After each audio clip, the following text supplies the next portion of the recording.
بە ئامادەبوونی بەرپرسی مەڵبەند و ئەندامانی کۆمەڵی دادگەری و بەیاوەری سۆران عومەر ئەندامی ئەنجومەنی نوێنەرانی عێراق و ژمارەیەک لە کاندیدانی لیستی 147 کۆمەڵی دادگەری بە مەبەستی سەرخستنی لیستە پرتەقاڵێکە سەردانی بازاری چەمچەماڵیان کرد. ئەمڕۆ ئێمە وەکوتیمی بانگەشتی مەڵبەندی چەمچەماڵی کۆمەڵی دادگەری وەکو کۆتا چالاکی لەگەڵ برای بەڕێزمان کاکری سۆران عومەر ئەندامی پەرلەمانی عێراق و هەروەها شنۆخان کاندید لەسەر لیستی 147 کۆمەڵی دادگەری کوردستان پێمان باش بوو سەردانێکی ناو بازار بکەین. دیارە لە ڕابردووشە ئێمە چ خۆمان چ ئەنجومەنەکانی تر چ ئەو برانی ترمان ئێمە هەمیشە لە ناو خەڵکا بووین، هەمیشە لە خەڵک دانەبڕاوین، بۆیە ئێمەش ئەمڕۆ بە پێویستمان زانی دوکان و بازار و شوێنە گشتەکان بەسەر بکەنەوە پەیامی 147 کۆمەڵی دادگەری کوردستان بە خەڵک بگەێنن لای خەڵکی ڕوو و ئاشکرایە بەڕاستی پەیامەکانی ئێمە چ لە ڕابردووە ئەمە مامۆستای بەڕێز نوێنەری ئێمە لە پەرلەمانی عێراق بۆ هەڵبژاردننی ئەم جارش بەڕاستی مانەیە کۆمەڵێک خەڵکی هاوشیوە بنێرینە پەرلەمانی کوردستان چ لە خوشکان چ لە برایە.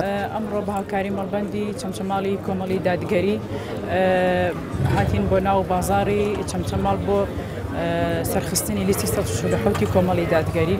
پەیامی ئێمە ئەوەیە کە ئینشاءالله بیستیدا گۆڕانکاری بکرێ، ئەو گۆڕانکاریە بەدەنگدانەکرێ بۆیە داوا لە خەڵکی هەرێمی کوردستانەکەین بچنە سەر سندوقەکانی دەنگدان گۆڕانکاری دروستکەن دەنگ بدەن بەوەی کە شایەنێتی ئێمە وەکو ئیسلامیەکان بەڕاستی ئەتوانین گۆڕانکاری بکەین ئەگەر خەڵکی هەرێمی کوردستان زۆری نەمان بنێرێتە پەرلەمان.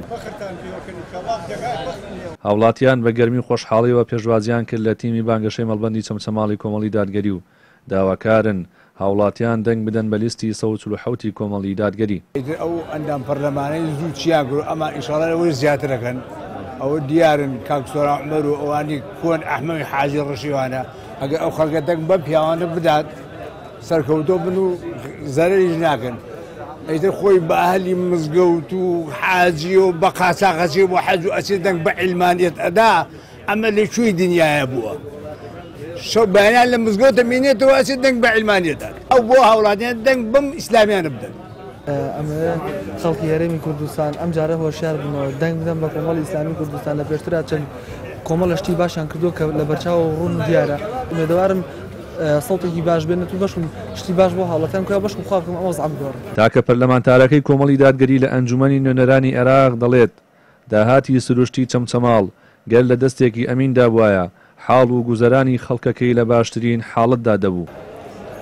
سنووری چەمچەماڵ کە کۆمپانیای داناغاز گەورەترین کۆمپانیای بەرەمهێنانی غازە بەداخەوە چەمچەماڵ دووکەڵەکەی بەرکەوتووە خەڵکی تر مستەفید بووە لە غازەکەمان ڕەنگە لە ئەفغانستان و پاکستان و تاجیکستان خەڵک زیاتر سوودمەند بوو بێ لە غازی چەمچەماڵ تا خەڵکی تەکیە و چەمچەماڵ و شۆڕشی دەوروبەری.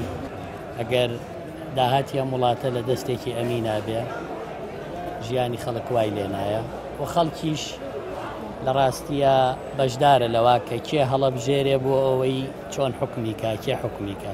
کۆمەڵی دادگەری دەیەوێت بە پشتیوانی خوا و متمانەی هاوڵاتیان ژمارەی کورسیەکانی لە پەرلەمانی داهاتوو زیاد بکات تا خزمەتی زیاتر بە خاک و خەڵکی وڵات بکات.